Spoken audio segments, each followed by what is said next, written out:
let's welcome Savvina Chowdhury. I hope I pronounce your name correctly. I already saw that she's in the floor. Yeah, there you are. Thank you very much. Hi. She's working at the Evergreen State College in Washington, and she teaches, among others, political economy. And she is also familiar with Paricon, and she will give us a talk, particularly about gender relationships and the question of reproduction work. And so we already talked about now almost 1.5 days about the question of gender relations and particularly of reproduction work. So I'm very happy that you are here and that you will talk about this very complex topic. Thank you so much, Savvina. Thank you so much for having me. Thank you to the organizers for organizing this really interesting conference. I was trying to follow a little bit the last session in German. It was, thank you for the translation, but I realized that even in translation, so much is lost. I would like to share screen if that's available to me. Hopefully you should be the co-host.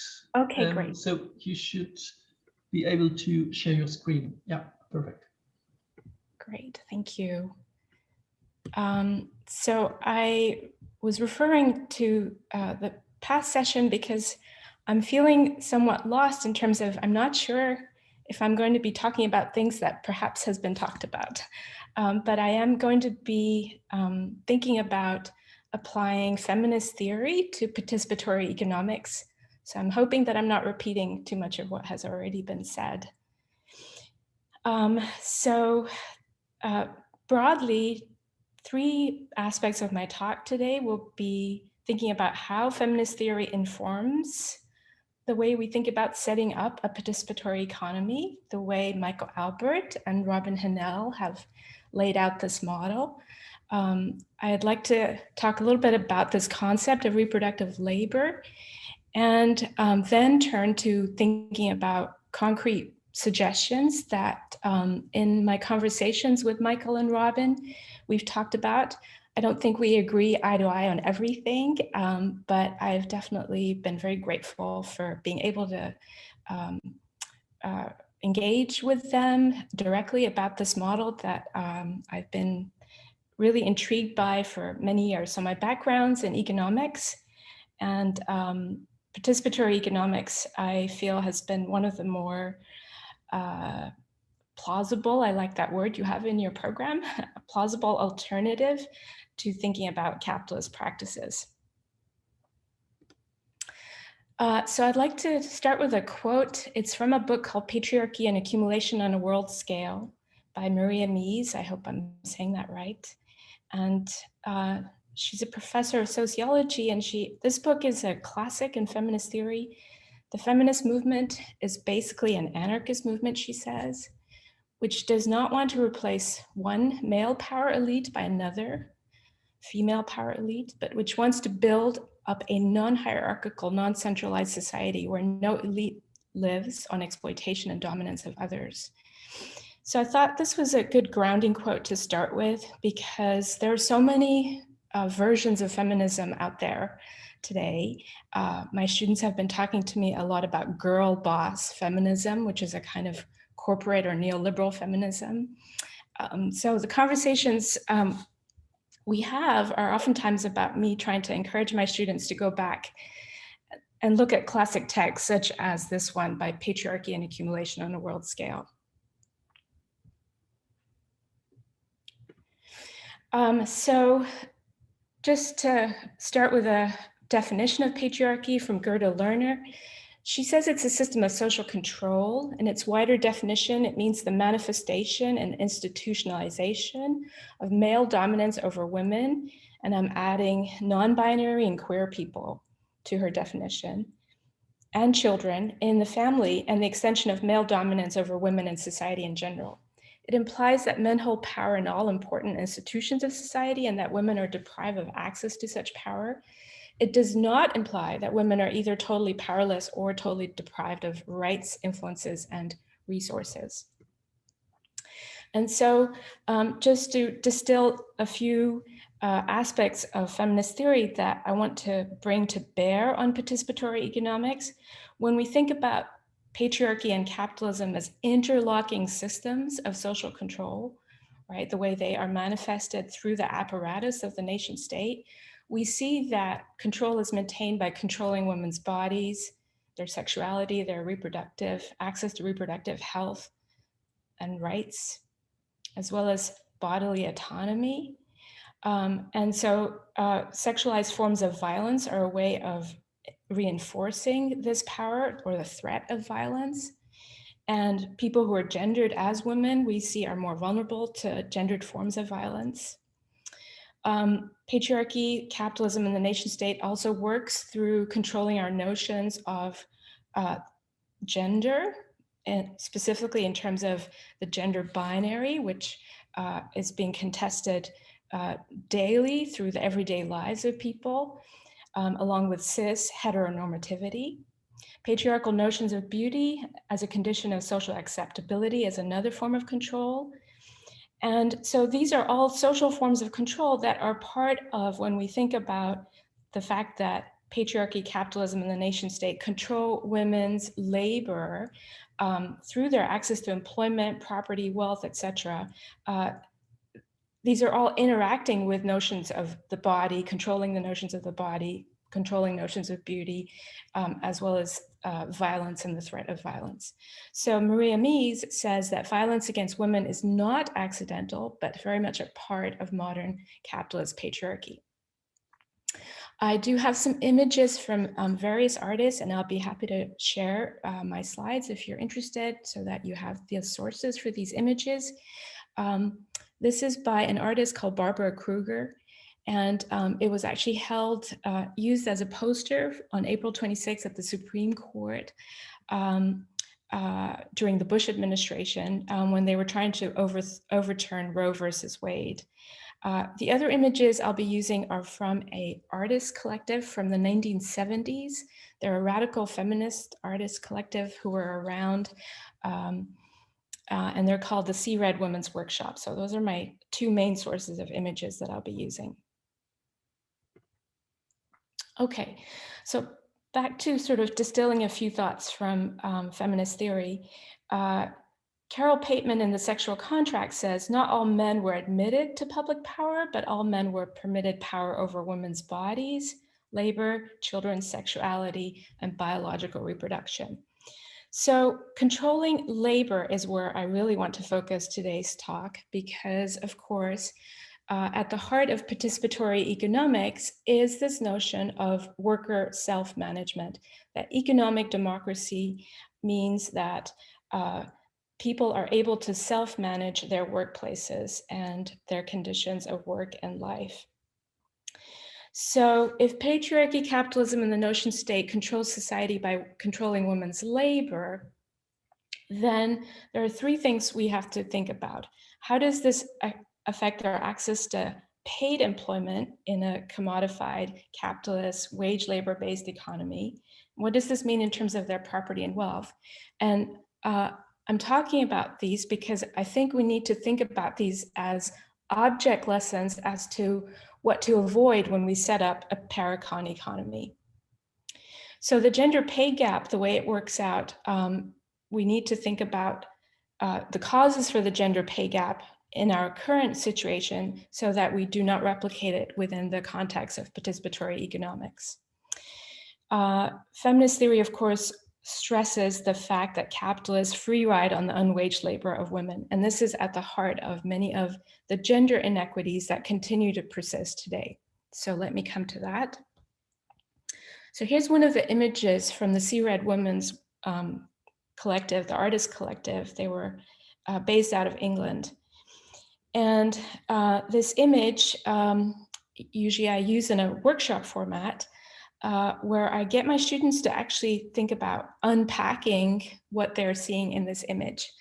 So I was wondering, in the spirit of that, I was wondering if I could maybe see if people would like to chime in and just share any observations that they might have about this image. Perhaps you've seen it already. Perhaps you use it yourself in your work. Is there anything at all that you'd like to talk about from this image?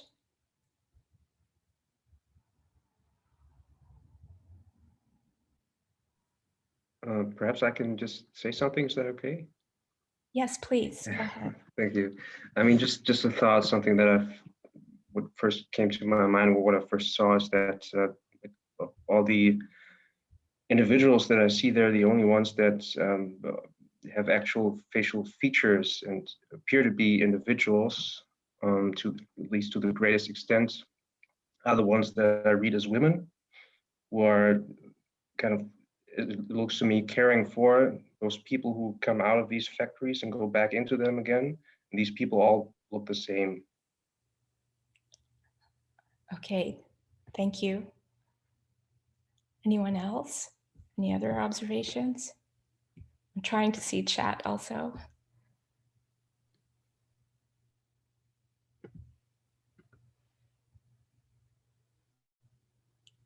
I think it's also trying to say that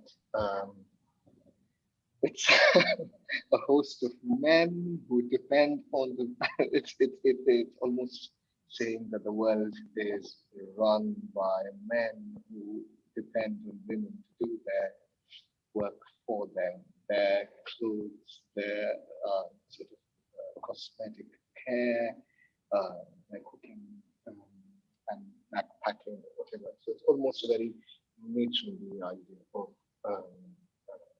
what the woman is and what she does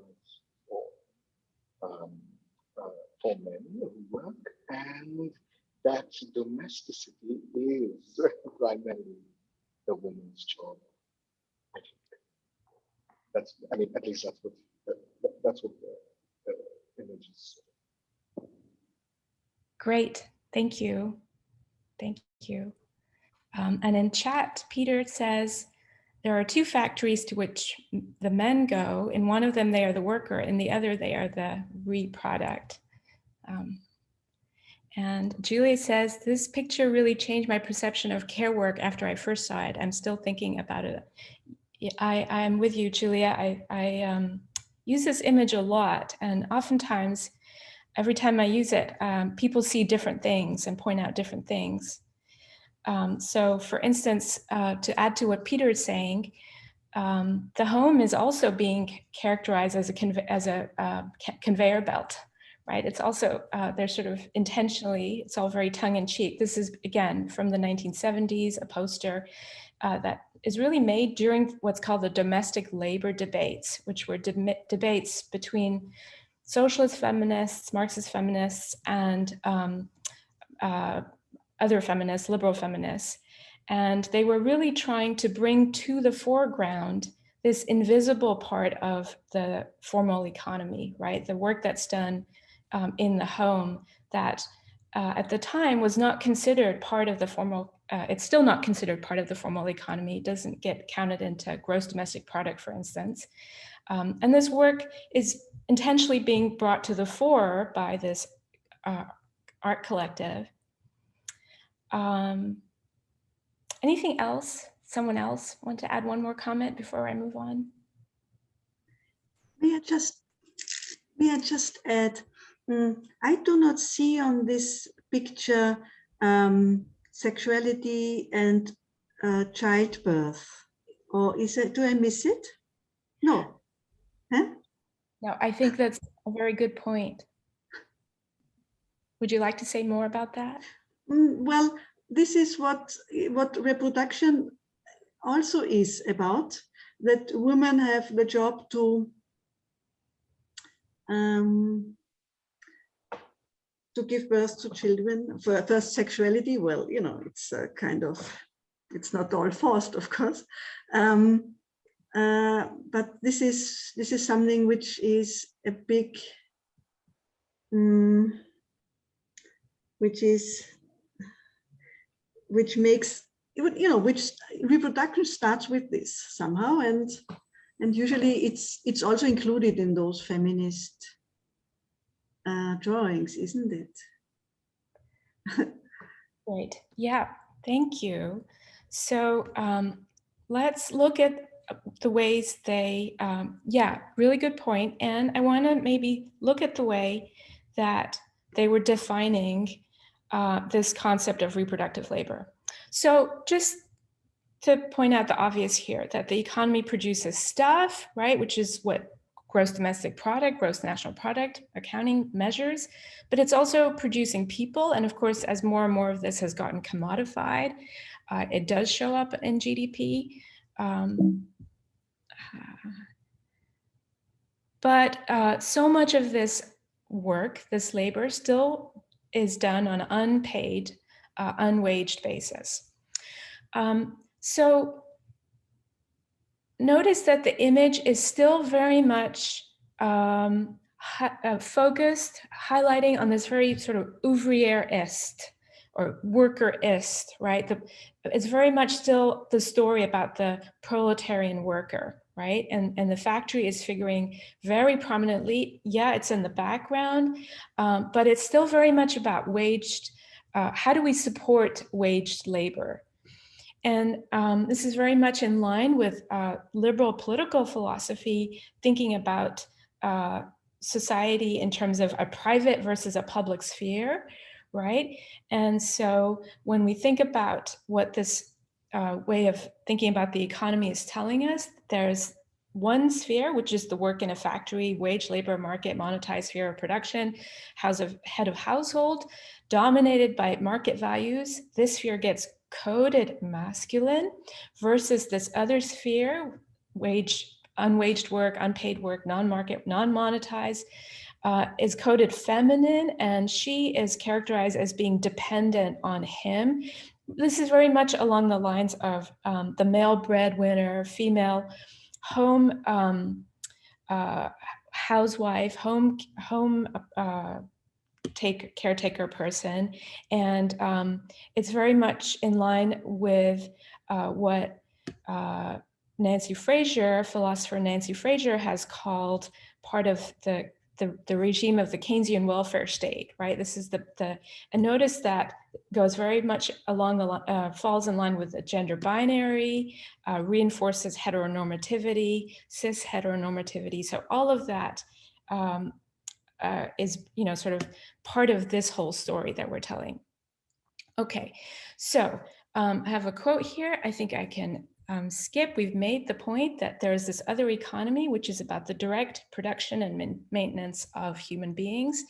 And it's not an end in itself, so the production and maintenance of human beings is an end in itself, and it's not a means to producing commodities. So it's a quote from feminist economics. And to go to your earlier point about what about actual work involved in carrying a baby to term and having a baby, right? So this was actually something that Susan Himmelwhite and Simon Mohan, they're talking about this in this debate in the 70s. They say, labor power exists only as the ability to work of a particular person, the laborer, but laborers grow old and die, and society's stock of labor power cannot then be replenished without the birth of potential new laborers. Thus, while the birth of children, the reproduction of species, is not in itself the reproduction of labor power, it is necessary for labor power to be reproduced and that the laborer himself is reproduced. From the viewpoint of capital, housework is concerned with the reproduction of labor power both on a daily and generational basis. So I think your point earlier that you made is a good one, that even the Marxist feminists, they were so focused on what does reproductive work mean in terms of supporting the capitalist economy. I think that's a critique that you might make based on what you were saying. Okay, so moving towards thinking about what does all of this mean about how we set up a participatory economy. Robin, Hanel, and Peter Boehmer, we wrote this paper where we were trying to think these things through. And so we said we could divide reproductive labor in terms of these three categories: caring labor, domestic labor, and socialization labor. And so here we're making the distinction that caring labor refers to all the work that's involved physically, but also emotionally. So I'll talk more about the affective nature of this work, where you're maybe, caring for your elderly parent or grandparent, helping them get dressed, go to the bathroom, etc. So it can be very physical. It can have an effect on us emotionally when your child is sick, right? So, and you're taking care of someone over a long period of time. There is, this type of labor is face-to-face, and it can impact workers in this psychic and emotional way. So it can also be very draining, and it can be very fulfilling, right? So thinking about the nature of this work, I think, is important.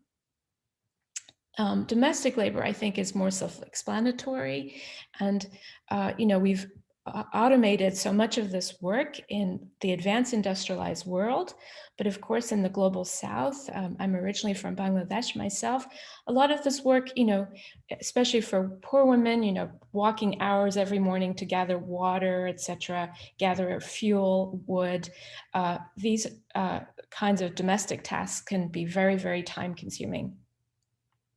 Socialization labor, by this we mean the transmission of knowledge, social values, cultural practices, construction of collective and individual identities. This is really important for us as we think about setting up a participatory economy. And I'm going to talk more about that in a bit.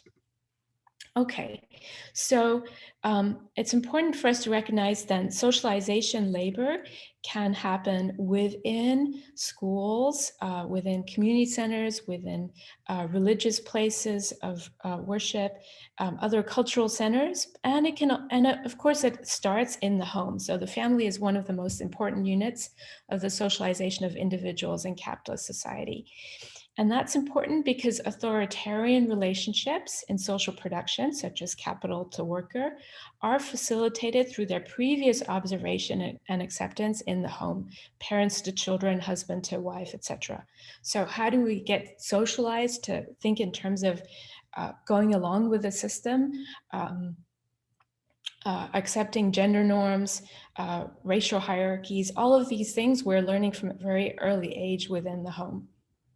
Okay, so in the 70s then, when this domestic labor debate erupts in academia, it is also being fueled by social movements. And one of the social movements of this time period is the Wages for Housework feminist movement.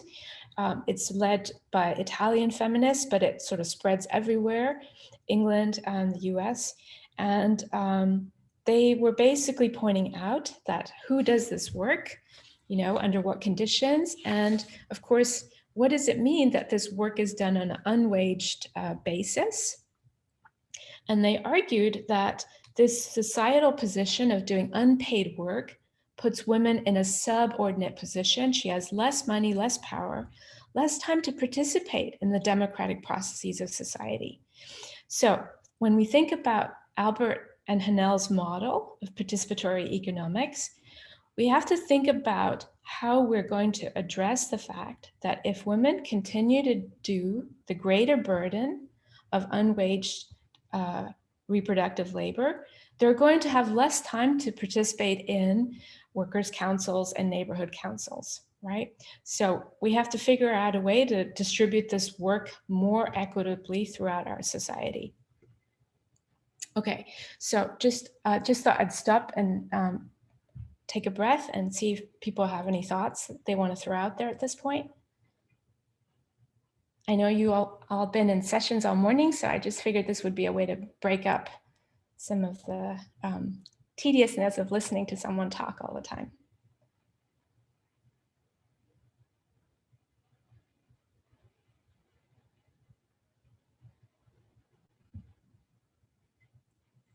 Okay, I'm not hearing any voices.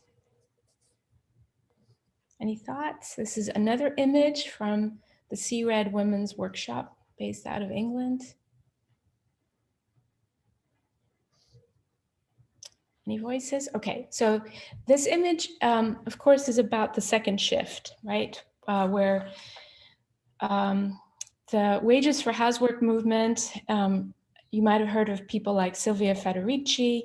Federici and others were basically pointing out that contrary to what early Marxists had said, that the way to women's liberation was through access to paid labor. In fact, with more and more women and working class women, of course, were always in the paid labor force, but as more and more women enter the paid labor force, there is a sense of the double day, right? Or the second shift, that women are twice exploited, once in the factory or the workplace, the paid workplace, and then when they come home, there's all the double duty of taking care of the home and the family. And so the second shift, again, we can extrapolate thinking about this in terms of a participatory economy. If you have to do paid work and take care of your home and family, and then let's say in the evenings, you're going to your neighborhood council meetings, as well as your work, right? That's a lot of time, right? And what does that mean for availability of, let's say, leisure time, right? Which is so important for not just, having a good time, but as Patty Quick points out, and I have this quote from her, she says, leisure time is necessary for the recovery from the physical and mental strain of labor, right? So leisure as something that has health benefits. And so for women and caregivers who are time poor, right, this is a real issue that can have health consequences. Okay, so if we're not intentional about undoing gender inequities, patriarchy has this way of reconstituting itself. We know that it existed before capitalism, during the feudal era, and what do we have to do to make sure that it doesn't reconstitute itself when we're thinking about a post-capitalist society? Okay, so Hanel and Albert have value system that they set up early on in their society, right? They say that a participatory economy society is based on these values of economic democracy, by which they mean worker self-management. Economic justice is very much related to this, having control over the means of production, right? So in a participatory economy, there's social ownership of the means of production, and notions of solidarity, efficiency, environmental sustainability. I'm not going to be talking about all of these, but I know you're going to hear from Hanel. I believe Robin is speaking tomorrow, and Anders Sandstrom, I hope I'm saying your name right, has this book called Anarchist Accounting Principles for a Democratic Economy, which is, I'm just reading this myself. It just came out. So I think they're going to be talking more about many of these issues, but I'm going to just highlight some that I think are important. So yesterday I was at Michael's talk and he said, look, there are 5 key institutions. Economic self-management, where people have decision-making power in proportion to the degree that they are affected by economic choice or policy. Balanced job complexes, I think this is a really key institution for undoing gender inequities. Remuneration, I'm going to talk quite a bit about this. Social ownership, by which they mean the productive commons are socially owned. And by the productive commons, they mean the natural commons, the produced commons, as well as the technical know-how, talents, and skills people need to deploy these resources. Pardon my typo there.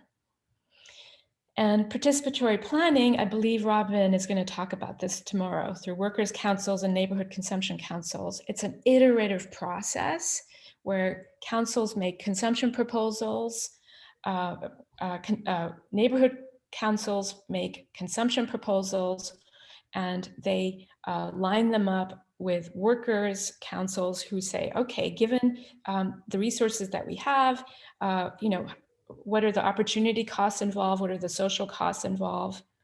Right? And so it's an iterative process by which we come to an understanding of what will be the most efficient way to allocate resources in this economy.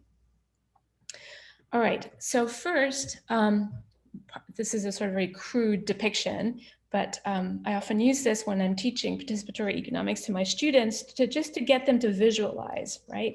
That you've got these sort of nested councils, the way Steve Shalom talked about nested councils yesterday, right? So households, I live in Olympia, Washington, and so we've got a west side and an east side, and so my neighborhood and a bunch of neighborhoods might get together and form a confederation of west side neighborhood councils. We would meet with the east side neighborhood councils, and that's where we propose our consumption requests and local public goods. So when we think about this notion of self-management by people, making sure that democracy actually lies in the hands of people and they're able to make the decisions that are going to affect their lives, we've already pointed out that if we do not think about redistributing reproductive labor, socialization labor, caring labor, domestic labor, this will put an ability of caregivers, this will constrain the ability of caregivers to put their effort, time, and energy into decision-making councils. And well, I think I've sort of made this point already, right? This is an image from a novella in the Soviet Union where the author was pointing out that this woman scientist was, working something like 18 hours a day because she would work at her paid workplace as a scientist, but then she'd come home and she was juggling all these activities that were needed to maintain her home and family. So the second shift, is very much something that feminist economists have measured, and the OECD actually puts out a study that compares the second shift across countries, the number of hours of unpaid work that women are doing. And what we find is across industrialized countries that the OECD tracks, women are still doing the greater portion of unpaid work in their economies. All right. Again, object lessons of what not to do and how we can avoid gender inequity in Paracon. So in a participatory economy, everyone gets a basic living allowance. It's something like a universal basic income allowance that came up in one of the talks I attended yesterday, which is increasingly plausible actually in the United States of all places because of the pandemic. Right? So ironically, the pandemic actually has really made reproductive labor visible in a striking way.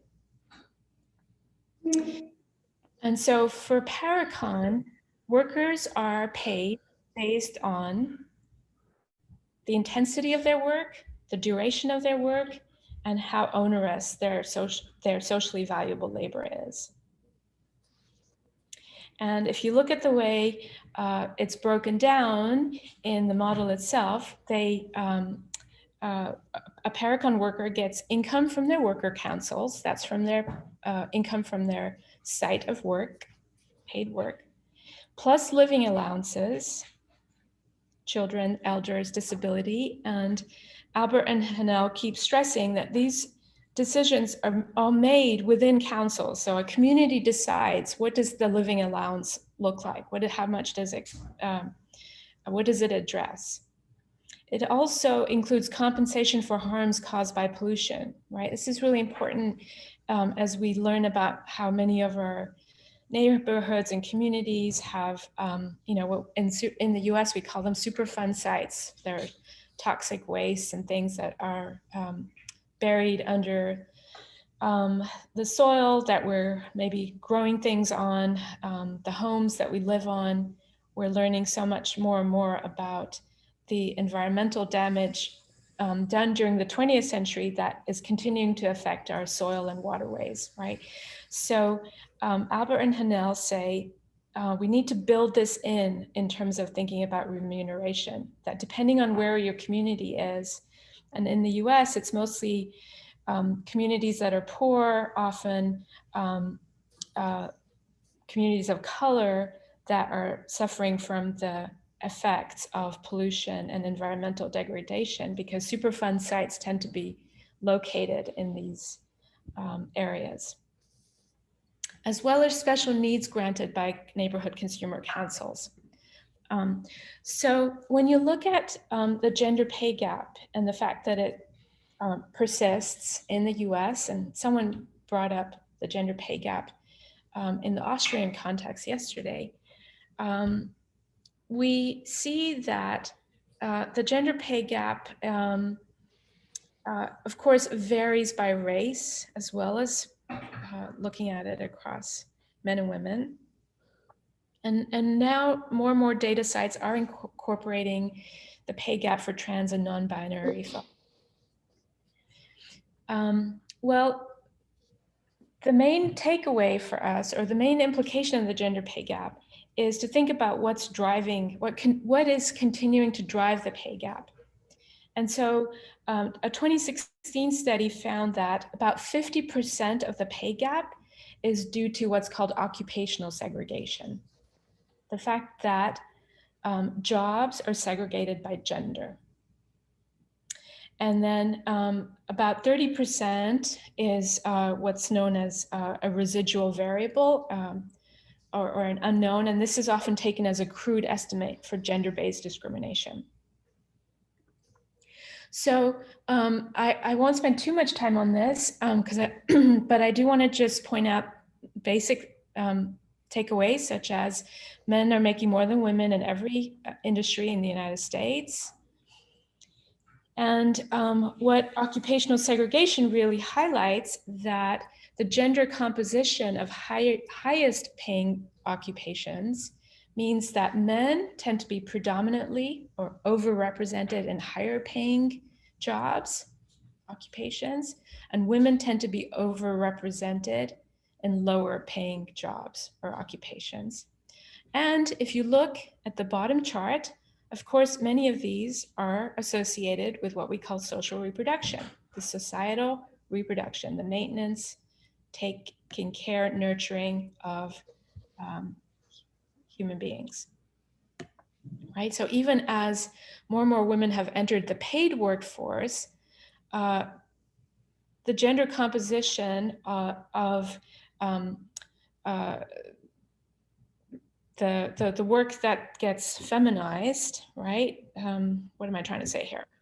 What I'm trying to say is we may have commodified much of the social reproduction in society, but the gender composition still remains. Those jobs still remain feminized. In the United States, those jobs are also racialized. So it's also low-income women of color who are predominantly working in elder care homes, in childcare settings, as well as maids, nannies, etc.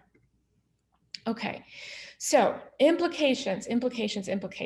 One, the gender pay gap, when you look at it over a lifetime of accumulated earnings, is huge. So we may be at an earnings ratio at 80.5% in the US today, but that adds up over the course of a lifetime, right? So if a person can be roughly estimated to work between the ages of, let's say, 20 and 65, this is just a rough approximation. If you added up the difference in pay over the course of a lifetime, this is an image that I got off the White House website. It was put out during the presidency of Barack Obama, where the Obama presidency was really trying to push equal pay And so they put out this graphic that over the course of her career, a typical woman working full-time in the US will lose $431,000 because of the pay gap.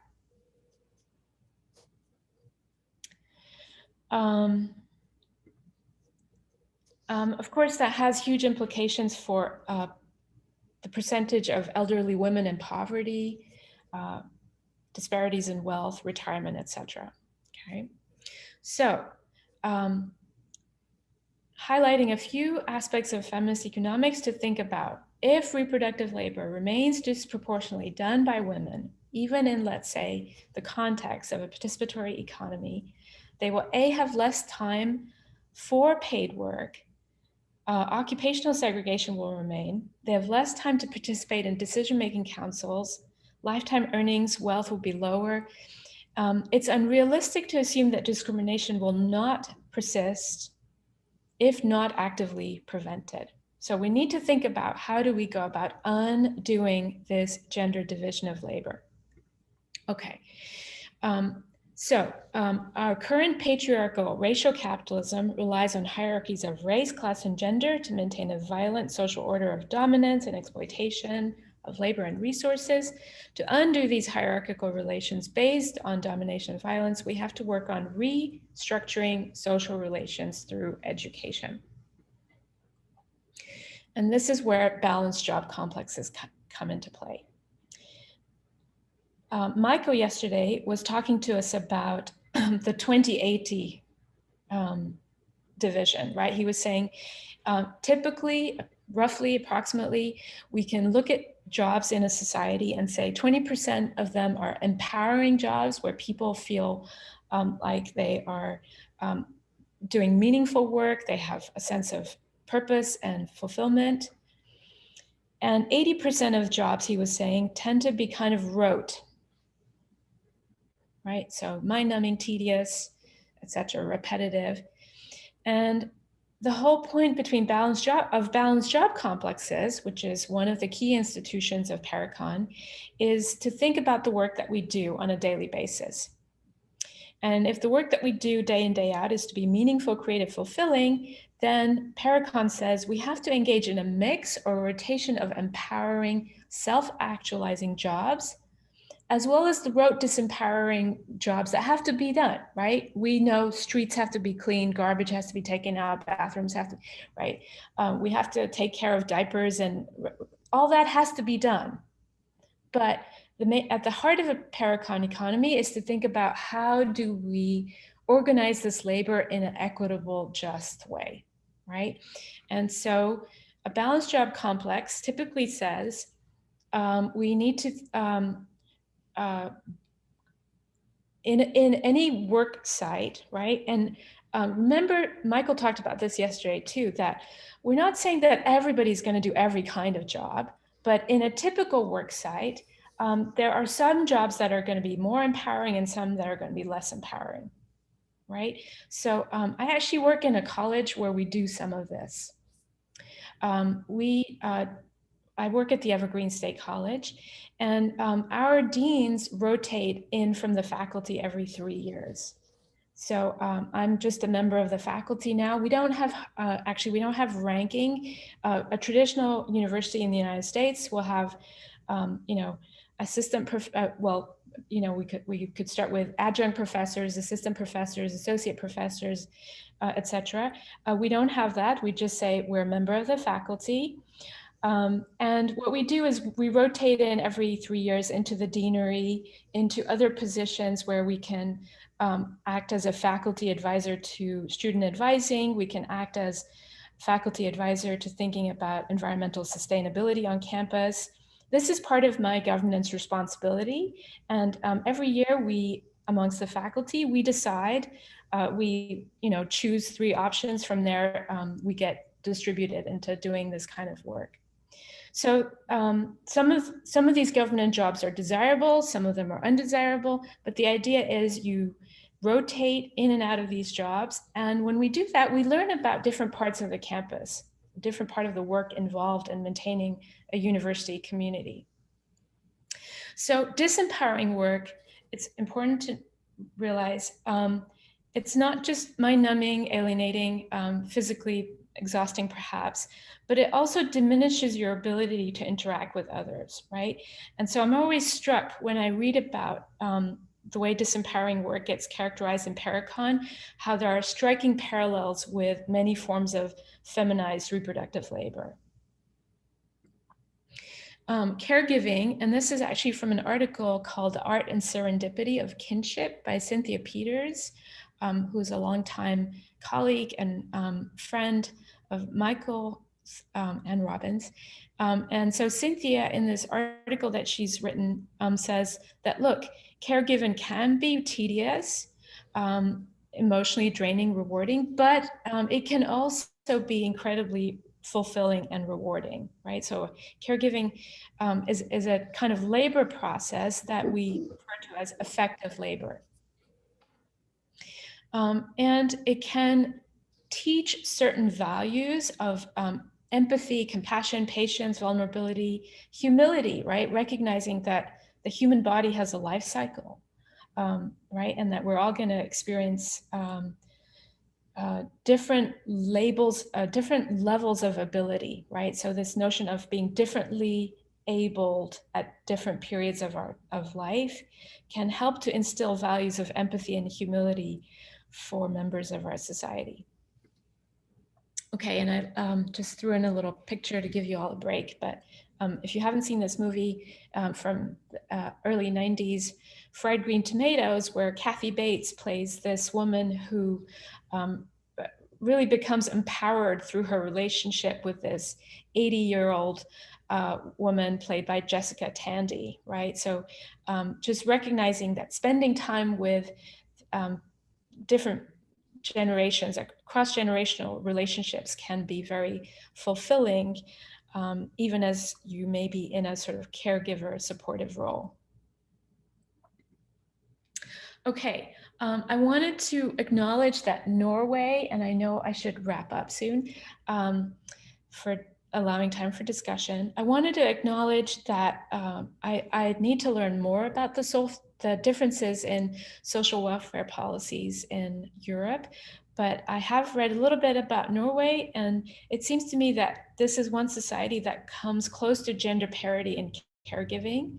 And what their policies really stand out for is that they have a lengthy paid family leave. So it's paid family leave, which, you know, those of you who are in Europe, you might take this for granted, but we don't actually have paid family leave in the United States. We have something called the FMLA, or the Family Medical Leave Act, which is unpaid leave 12 weeks. That's all we have for any sort of parental support in the United States. Norway stands out that it's not only paid leave, it's lengthy, and it includes a statutory leave period for fathers where they are basically mandated to take time off. And so a generous wage replacement helps undo some of the gender inequities that lead to the wage gap and the wealth gap. Norway also supports all of this by ensuring availability of high quality childcare. And again, I started looking at some of this and I see that in places like Germany and Canada and the UK, you already get allowances for children. This is a huge, this would be a huge improvement in the lives of people in the United States. We don't get anything like that. So I'm just pointing this out because I think sometimes people think that Paracon is somewhat utopic. And I think, you know, I want to acknowledge there are already in place in some of these countries, many of the policies that Paracon is advocating. The point here is to incentivize all genders participating evenly in care work. So that's something to take away for Paracon. And this then brings us back to this idea of the role that balanced job complexes can play in terms of undoing the gender binary and the feminization of reproductive labor. So the point here is, how can we foster gender equity so that all genders evenly share in the typically feminized tasks of caregiving? How can we de-gender caregiving? And this is a point that Cynthia Peters has made, and she has said that there's much to be gained from socializing our boys, all people of all genders, to be caregivers, pardon my typo there, more attuned to the needs of human beings other than themselves. Could we visualize a society where children grow up perceiving nurturing as gender neutral, even if it is sometimes at least partly formed by biology, right? And one more long quote, sorry.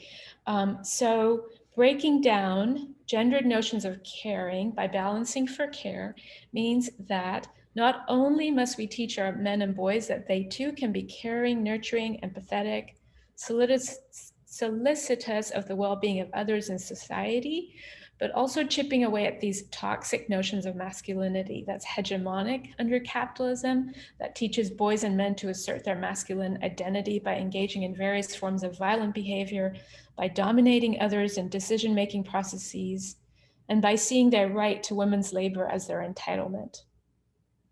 Socialization processes from an early age could undo the feminized coding of care work. Okay, so in terms of just thinking about how we might go about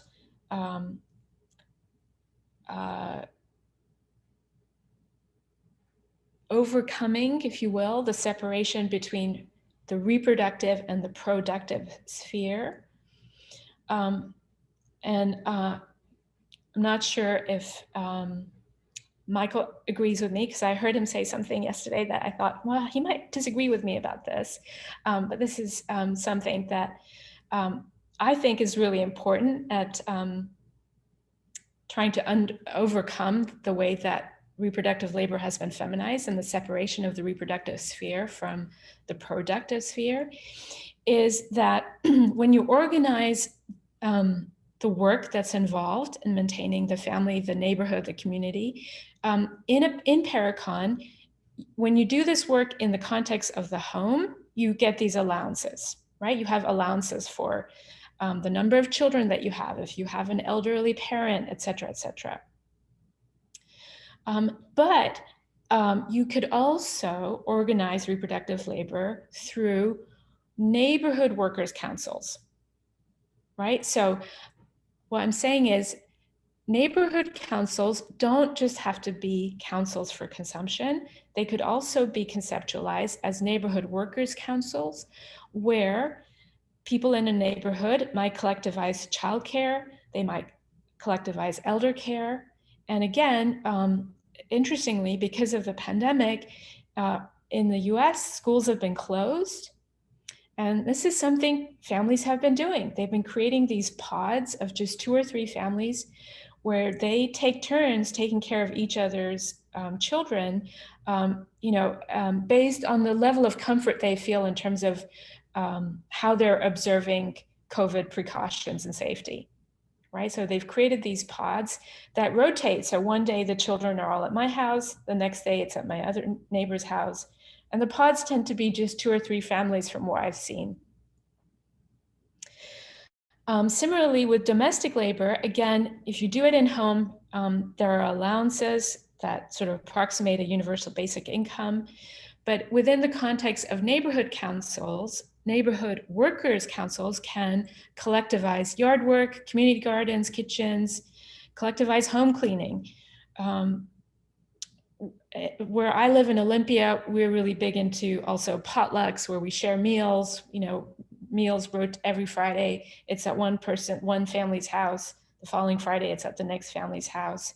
We also have in Olympia what we call cooperative housing. I'm sure you have those in Europe as well, where people in co-housing share meals, share childcare, et cetera, et cetera. So much of this work can be collectivized. Okay, lastly, socialization labor in Paracon. Well, in our paper, we talk about robust public education system that's well funded, high quality, et cetera, et cetera. And then in addition to that, neighborhood councils can put in proposals for art, music, youth orchestras, et cetera, et cetera. And all of this gets paid collectively out of members' effort rating allowances. Okay, so just to recap, where will reproductive activity take place?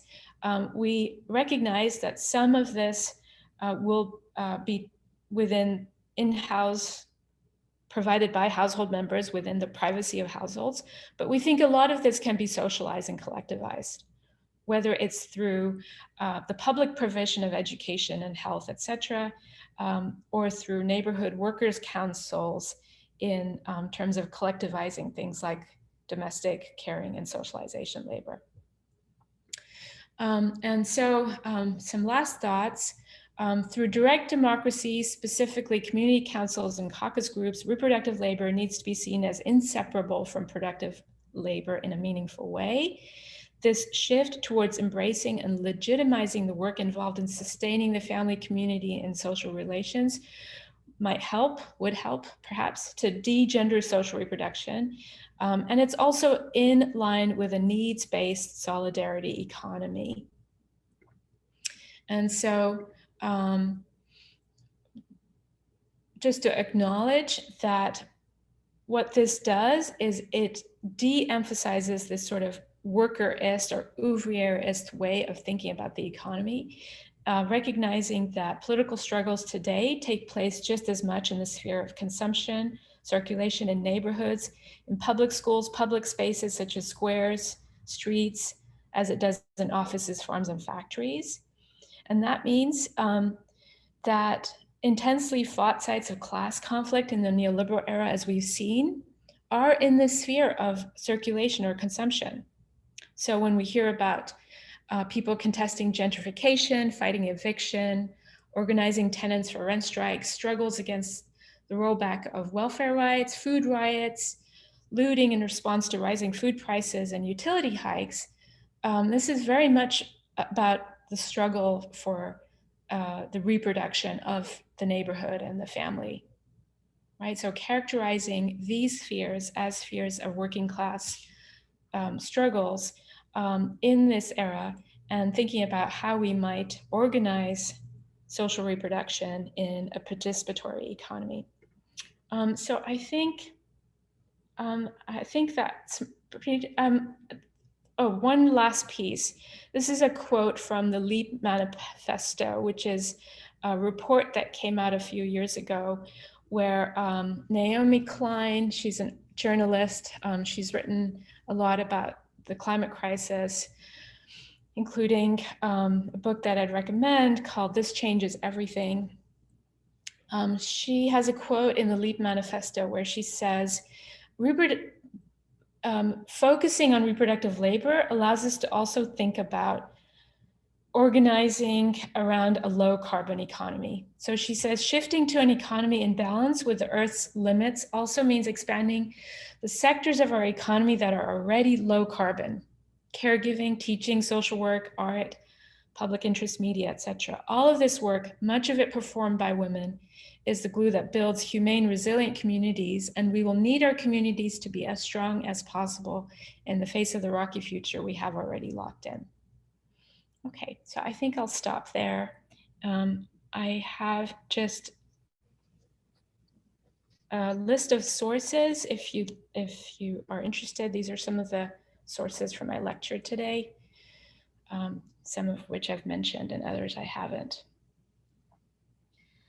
Thank you very much for this presentation and for these very concrete ideas and suggestions about how to rethink reproductive labor from the perspective of patriarchy. Very inspiring. So now we have about half an hour before the end, and I would like to ask the audience to share their comments and questions, either over chat or you can just take the word.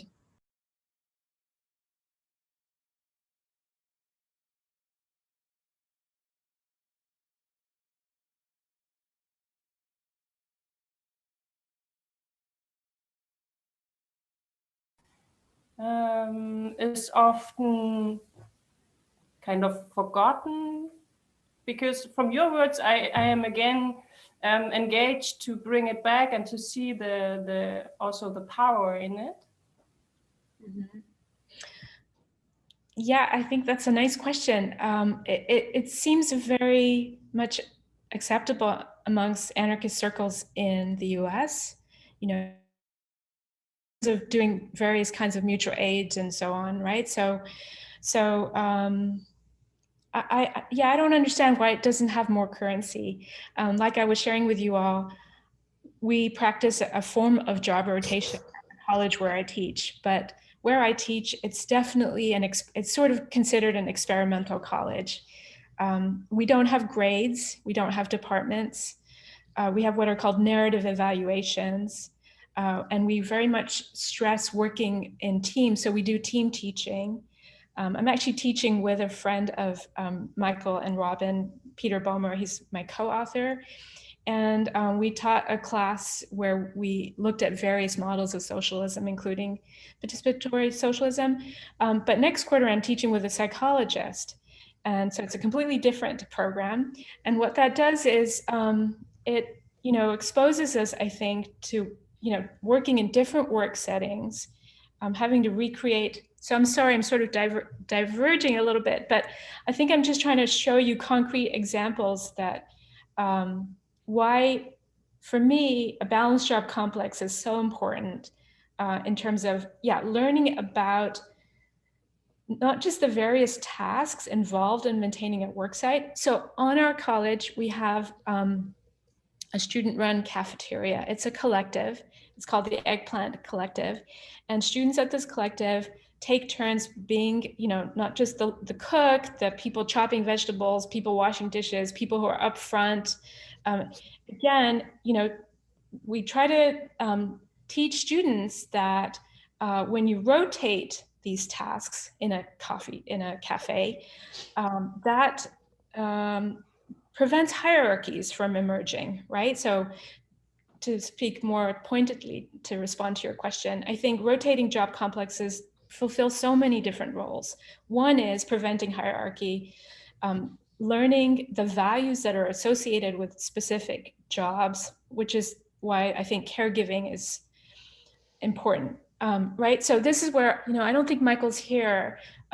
If he's here, maybe he would speak to this, but what Cynthia Peters and I and others like Peter Boehmer and Robin too, we've been saying is, Paracon says we need to rotate between empowering and disempowering jobs.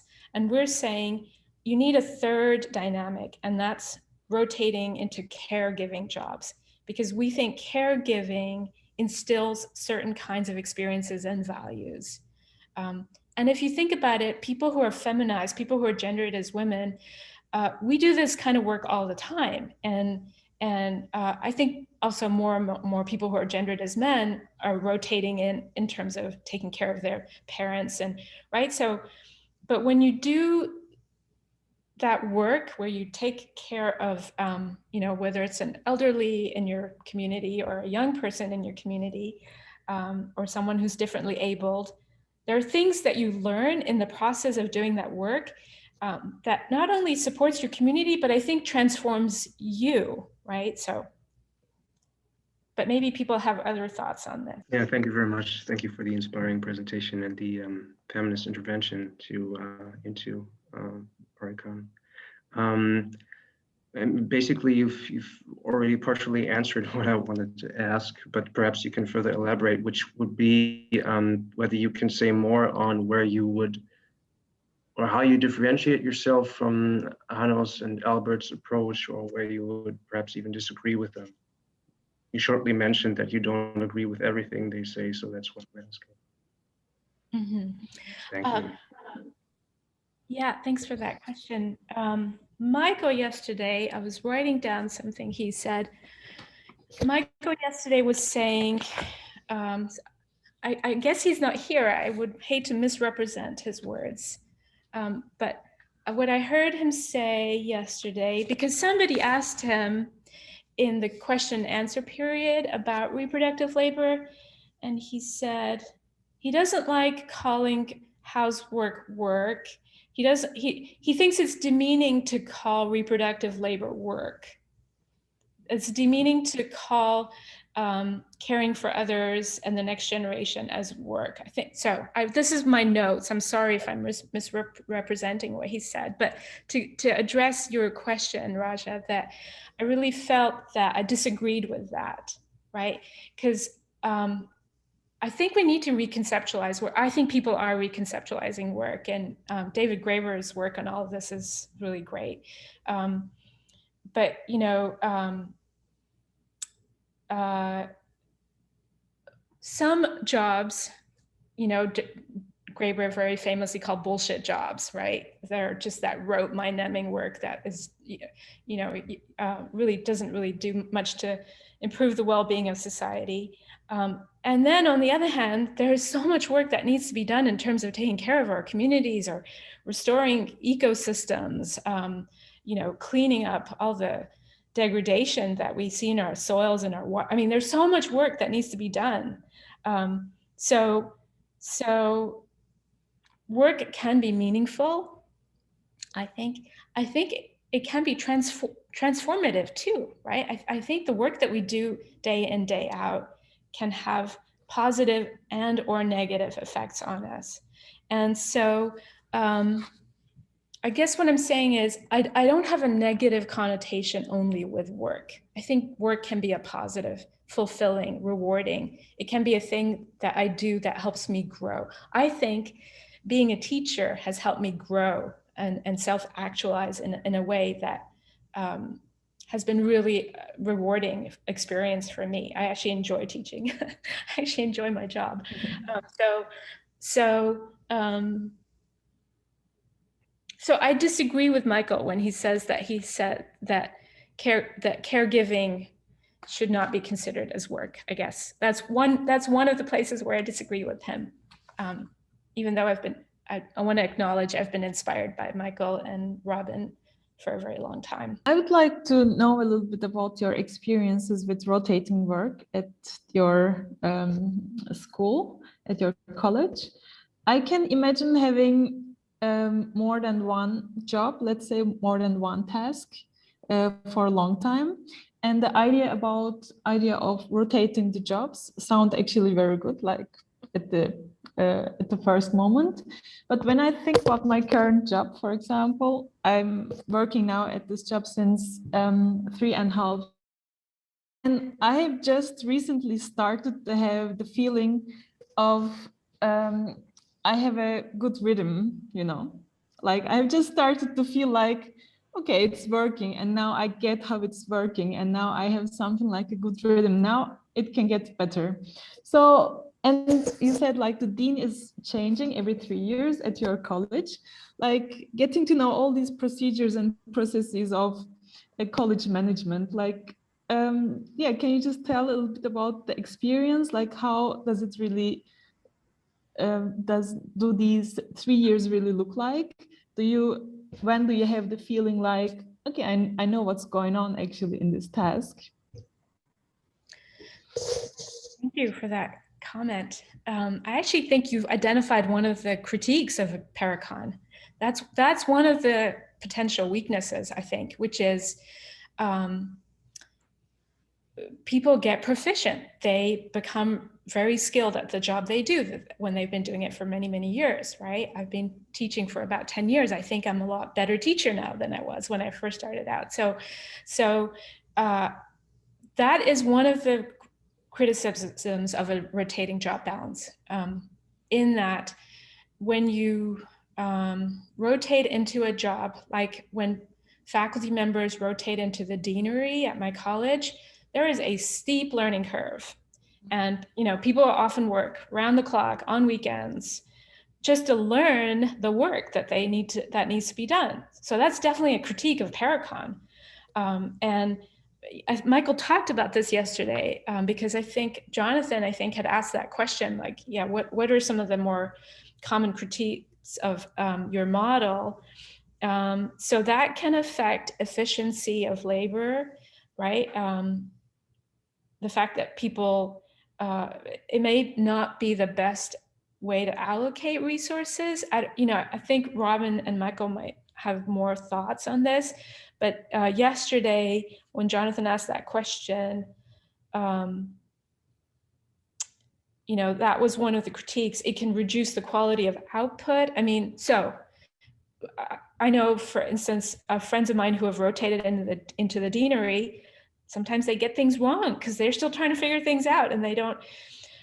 But then what you're having to do is you're balancing that sort of efficiency with the fact that we're not afraid to talk back to our deans. We know, and the deans have to think about what kind of policies are we going to implement on the campus, because in 3 years, I'm going back into the faculty, right? So whatever the policies the deans put out there, they're going to have to live with that in 3 years.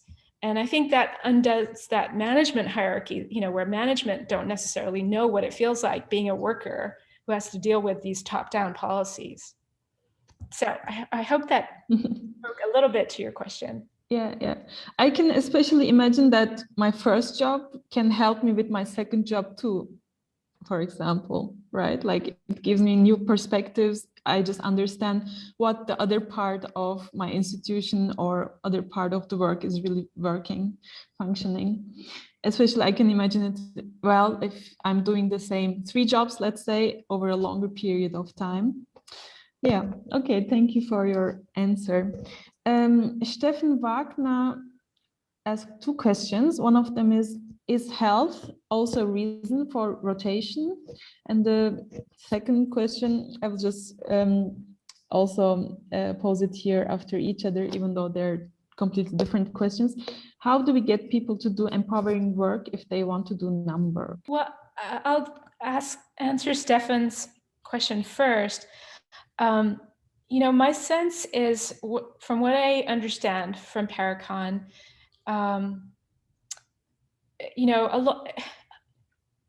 there is one part where they acknowledge what Albert and Hanel acknowledge.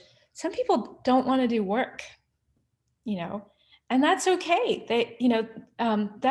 There are allowances for people who choose not to work. So that to me just says there's a lot of room for agency. I don't think it's mandated that people have to do empowering work, right? If you've read Ursula Le Guin's The Dispossessed, I know, I think someone brought it up yesterday. There's a sort of a system where you sign up for the different kinds of, I could envision in my community, there's a sort of community billboard that says, these are all the tasks that need to be done in a society. You might consider these empowering, some of these less empowering. Some people, by the way, like jobs that I don't like, right? So there's also different ways that people see different tasks. You sign up for tasks, and maybe there's, the iterative facilitation board or a board like that sort of keeps track of, did you do your share of grunt labor? Did you do your share of caregiving labor, etc.? I don't think you mandate that people have to do anything in Paracon, but maybe I'm being too optimistic. And I also want to acknowledge that, when I've had this discussion with Robin that, we have to make sure that more people who are gendered as men do caregiving work. The only time Robin pushes back is when he says, well, we don't want to be too directive. He said something to that effect. And maybe that's when I become the more authoritarian, because I say, but Robin, I think, masculinized folks and people who are gendered as men have to learn to do caregiving work, because that's going to, teach certain qualities that they wouldn't otherwise really understand what it's like to be a more vulnerable member of society, if you will, right? So okay, sorry, I'm going on. And so the other question was, I'm sorry, I don't understand. What does it mean? Health also a reason for rotation? I guess Well, maybe, yeah. Yeah, well, I will try because the jobs you mentioned, I would say they're more like desk jobs mainly. So even teaching is no laborer's work. Because I was thinking of rotating also between hard labor and more some mental work, because we know nowadays that if you do only one thing, you either get your bones to be disabled while you retire, or you get more or less some dementia. So I would suppose that it even according to the health, it's better to rotate and do different type of works, and then benefit also in that part. But probably that is not a reason for your rotation, as it mainly rotates within some mental work, so not hard work. Right. No, I think what you're saying makes a lot of sense. Perhaps someone else would like to respond to that. Well, at least it was an answer. So, I mean, so okay. If I understood you correctly, I agree. You know, it's interesting. So I live in a kind of interesting community, Olympia, Washington, but I often find that, you know, people who are sort of doing so-called blue-collar work, when we have reading circles, we'll often have reading circles where we'll get together and read something like, you know, I also teach in the prison sometimes. And so I've been getting more and more men to read Bell Hooks. She's a feminist author, African-American. I don't know if you're familiar with her. I really recommend her work. But she has this book, and it's called The Will to Change, Men, Masculinity, and Love. And so I've been doing these reading circles with people who are gendered as men to get them to think about feminist theory and the social construction of masculinity and how patriarchy really harms men and masculinizes folks too, right? And so, so anyway, I'm often in like these reading circles, Stefan, with people who are doing, you know, car mechanics and plumbers and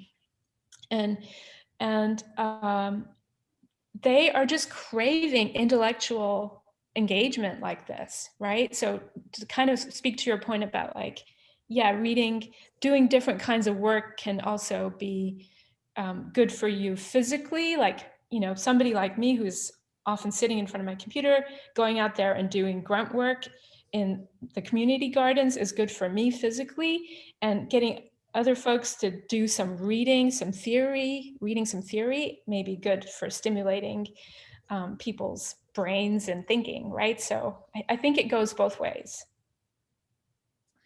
Varun, I wanted to also take the word, I guess. Am I right? Yes. I just wanted to ask a slightly drastic question. I was wondering what place you think, or if it's already been thought about, sort of drastic movements that jolt the system or structure into feeling that the feminized work, the gendered work that the woman has been doing for ages and ages, and we're used to seeing the woman do it for ages and ages, is dropped suddenly. And if this has a place in participatory economics, because I asked this question for two reasons. Your talk and also yesterday and all the discussion, it's been reminding me about the play Lysistrata, the ancient Greek play, where the women decide that if the men go to war, when you return, I'm not going to let you into the country, I'm not going to have any sexual interaction with you, and so on. So so I'm wondering what place that has, because there is an innate, and I risk sounding esoteric when I say this, but there's an innate goodness that I acquire as a woman, being capable of sort of juggling so much work and job and two shifts.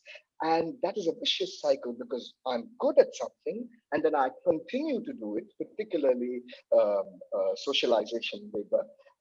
and I'm sort of given the job of culturally handling the next generation, and I'm sort of this whole thing is imposed on me despite my choice, and I become complicit. And so it's a very strange vicious cycle.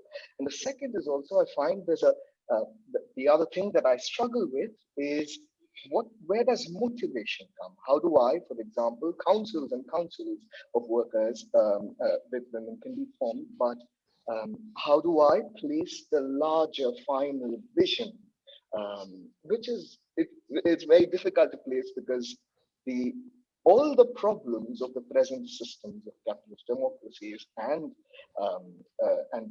nation building ideas are problematic, but are also comfortable. People seem to like it. They don't want to move away from it. So, and it's uncomfortable. It's a lot of discomfort to change into systems that are seemingly very disorganized. And so my question is at the intersection of both these. I'm wondering what you think about it, if there are structures in place already, for example, that you've practiced or read about as well. Wow. Sorry, I've gone on for. No, it's great. I really enjoyed your comments. Not quite sure how to respond. So maybe I can collect my thoughts, and maybe someone would like to respond to what you're saying while I think about how I might want to respond to what you're saying. Thank you. I really appreciated some of the things you brought up. And thank you. Would someone else like to chime in, something that you heard Varun say that you'd like to respond to? I'm trying to think about which piece I might respond to.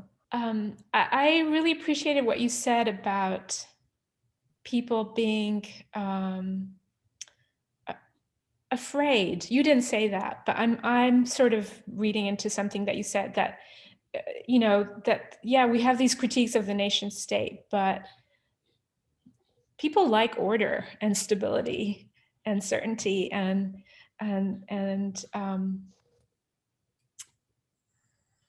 I think that's why it's important that we explore models like Paracon, and acknowledge that, what we call prefigurative politics.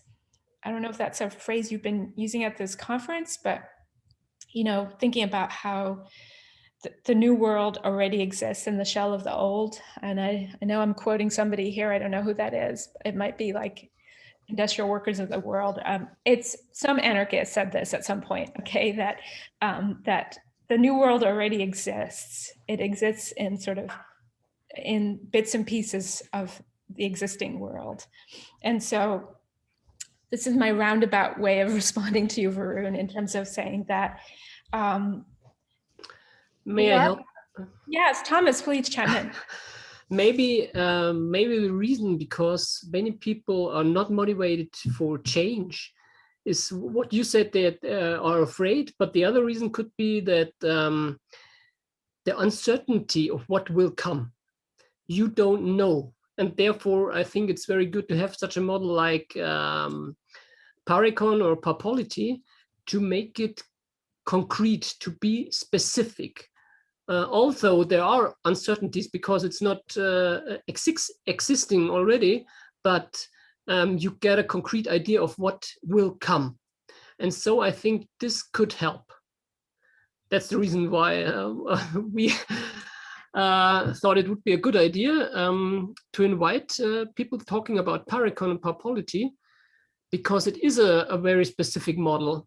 And there are not many around that have the courage, because of the uncertainty of the future, because nothing that is to be in the future is not here already. So there is uncertainty, of course, but we can reduce it by being concrete and specific. So I think that may be an answer. Thomas, you were also writing in the chat this star. That means you wanted to share something. Am I right? I wanted to ask a question. Really get what these signs are, but yeah, okay. Maybe when you already have the floor, you can go on. Okay, I have a question. Because you said de-gender would be kind of a solution or possibility. Wouldn't it be better, instead of de-gender, to de-hierarchize? So not. So I think maybe to get away from gender. I don't know if that's difficult. Just pay. You can stay in capitalist structures. Just pay reproductive work like you do pay bankers who don't do any sense to our world, and you will be rid of the problem of men in care work. Just give them pay them a salary of a football player like Lionel Messi, and you will have tons of men in childcare. Right. Well, sure, yes. I mean, I don't disagree with that. I think, I mean, the reason why I was going through some of the statistics on women in the labor force is we see that even as more and more women have entered the paid workforce, you know, this is where I think the social construction of gender plays in, that they tend to go into tasks that are feminized, you know, like I really think that teaching, nursing, et cetera, childcare doesn't have to be gendered, but in our society, we've gendered this work. We've said that there's a gender division of labor, and you know, this is the way interlocking systems of capitalism and patriarchy have worked, that people who are gendered as women are going to do these jobs, people who are gendered as men are going to do these jobs, reinforce the binary, reinforce heteronormativity, right? And so how do we get, you know, caregivers to be paid the salary of Lionel Messi? I mean, you know what I mean? Like, so I guess I feel I'm inspired by my students, and what I see in my students is, you know, they are really questioning gender norms in a lived everyday kind of way. They're embracing queer identity, so that, and that's not just their identity, but not just who they are, but who they love. So they're sort of thinking about that heterosexuality and homosexuality loses relevance, so that people love who they love. It's not related to gender identity, right? And so I find all that inspiring. And when I teach them feminist economics, I say, I love that you're questioning gender, and don't forget that there's still all this work that needs to be done in our communities. So who's going to do that work, right? And I don't want that work to still be in this hierarchy. I think the gender binary itself is a hierarchy. So going to your point about hierarchy, Thomas, I think masculinity, and right, there's a hierarchy there. So I don't know, maybe it's a chicken and egg thing. I don't know, Thomas. I have a second question. The separation of reproductive and productive work. What would you say, is this to be upheld, or would you say no, work is work? Well, I think I was saying to you that I think work can be a fulfilling reward. Why is work a disutility? Why is it a negative? I don't know. It's very positive on the one hand. I think when we talk about work in this context, it's always the disempowering work we're talking about.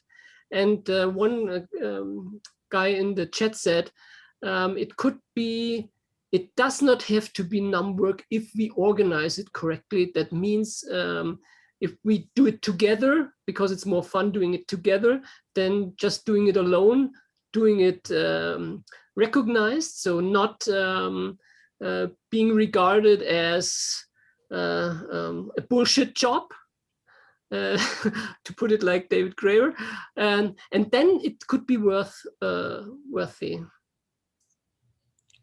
I agree. Yes, right. All the rote work, the tedious work. Yeah, we should do all that together. I know that when my partner cleans the house with me and we put the music on, house cleaning is just that much more bearable. It can even be fun. You know, I don't really like cleaning house, but you know, when we have the music going and we're dancing and sweeping and whatever, it becomes like a fun thing that we're doing together, right? I agree. Yeah, why not make tedious work a collective enterprise, and that makes it less mind-numbing. I would also say it really depends on the conditions of work, which also includes how much control I have over my work and how much appreciation I get from this work. Okay, so we are actually at the end of time, but I still would like to take 5 minutes more if everybody is okay with that, and give the floor to Klimaplan G1K5 because renamed yeah. Sorry? Sorry, I renamed myself now. Ah, okay, great. Because you've been waiting since almost half an hour, I know. So I'd like to give you the floor. Yeah, thank you. Well, actually, it's more or less the point from Thomas a minute ago. But as yesterday, I asked Michael Albert, I don't see how we can differentiate between this is reproductive and not paid, and this is productive and paid, or anyway, this is paid and not paid.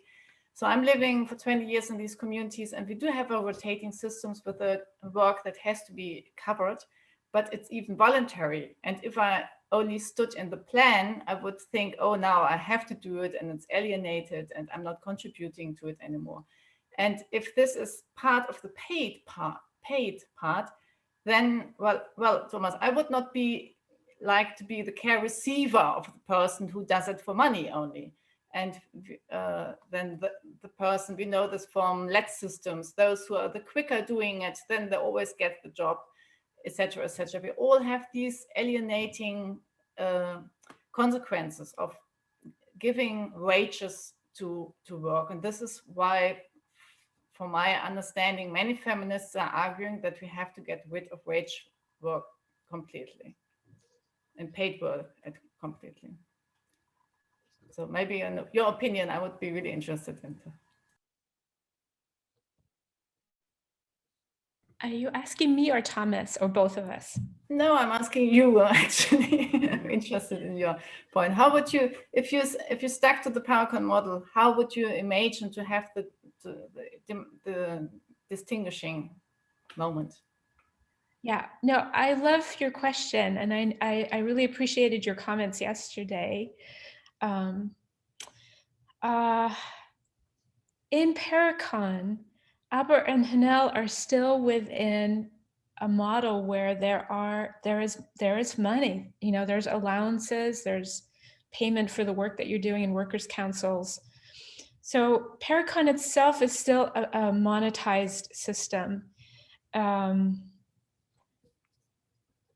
I come from a culture where I saw a lot of this work being done of course, by women and feminized folks on an unpaid basis. You know, this goes back to this sort of philosophical question we've been having about what is work. You know, people don't think of it as work. It's what you do to take care of your family members. You know, it's your community, your village. You know, yeah. Work is kind of not the point. It's what's needed to maintain ourselves and our communities, right? So, and it maybe, you know, some of it you enjoy doing, some of you don't enjoy it, but you do it because you know it has to be done, right? And so something that you said made me think of Silvia Federici's work on the commons, and I see you nodding. Yeah, I mean, Federici is so inspiring. So I like this idea that we need to increasingly decommodify our economy, right? So that we don't need wage labor, we don't need to buy things. And my students love this because they're already involved in so much mutual aid, and you know, they're bartering different kinds of work. I'll fix your bike. Can you make me, you know, a pair of pants, whatever, right? So they're doing a lot of this. I feel like that's outside the bounds of Paracon, you know? I don't know, maybe other people would like to say more about this. Okay, since I don't hear someone and I kind of feel the pressure, time pressure, I would like to maybe give the floor to Gundi Dick. I wanted to bring in some assumption or theory which was more known in the 80s and 90s, and this was from some feminist scientists. They were called Maria Mies, as you mentioned already, Savvina, and her colleagues Claudia Werlhof and Benold Thompson. And they draw a line between the exploitation of unpaid women's work and the exploitation of natural resources in the global south. So I think this was quite an interesting thought. It got somehow forgotten, and they, by the way, they wrote a book which was called, if I remember right, it was called The Last Colony, or Women's Work and the Last Colony, perhaps like that. I even do not know if it was translated in English. Anyway, so they said the way how unpaid reproductive work of women is used without thinking about it, without talking about it, without just, it's like a natural resource, which, you know, like coal or like gold or like whatever from, you know, which was exploited or still is in the global south. And I think this is a good thing to also to think how to think about it. It's a good way. It makes it a bit clearer, because we are, you know, we are kind of switching between it's nice work and we should rotate, and you know, it makes so much fun if music is running and we are doing the cleaning. So, you know, but there's a systematic exploitation behind it. So just to say it as bold as it is, or as, yeah, I think it could also be seen as this, and it makes it a bit more urgent to change. I mean, there's so much. I asked you in the chat if we could talk a bit about why is there so much resistance against these changes? Because it. Yeah, thank you, Gundi, for keeping us grounded. You're absolutely right. Housework and, well, no, even longer. I'm sorry, I'm interrupting you. Right, sorry, you were cutting out, so I thought you were done speaking. Sorry about that. I'm finished, thank you. I just want to acknowledge that the point that you're bringing up, that the patriarchal domination of women is connected to the patriarchal hierarchical way of thinking about humanity's relationship to nature, right? So you brought up the last colony. I'll just add to that with the work of Carolyn Merchant. I'm just more familiar with it, but I have seen references to the last colony. So thank you for bringing that up. I'd like to look at that. But the argument there, I think, is the same, which is that we live in a very hierarchically structured way of being in the world. And when we ordered gender in this hierarchy of masculinity and masculinized attributes being valued more than feminized attributes, well, nature is associated with femininity. And, you know, there's a lot written on this, going all the way back to René Descartes, and a very dualistic way of thinking about what's called, you know, the ontological order of things, meaning, you know, that we exist separate and distinct from nature. And people like Francis Bacon said, you know, we have to dominate nature and control nature and extract resources from her womb. But, you know, they use this these metaphors of nature as being a woman, and we need to like plunder her womb and take things from her. It's a very violent language, even as they were talking, and this was the age of colonialism, right? They were going out there to conquer different parts of the world, and they were justifying it all in the name of this very masculinized way of thinking about nature as something to control, dominate, exploit, extract resources from. So I just want to acknowledge that that is not a piece that I really addressed. I just brought in a little bit at the end of my talk about thinking about environmental sustainability. But Robin is an environmental economist, so he actually does talk much more about environmental degradation as something to address. And I think that was also why I was so attracted to Paracon, because environmental costs are built into accounting for the costs of production in Paracon. There's a lot more to be said, but I just want to acknowledge, Gundi, thank you so much for bringing that up.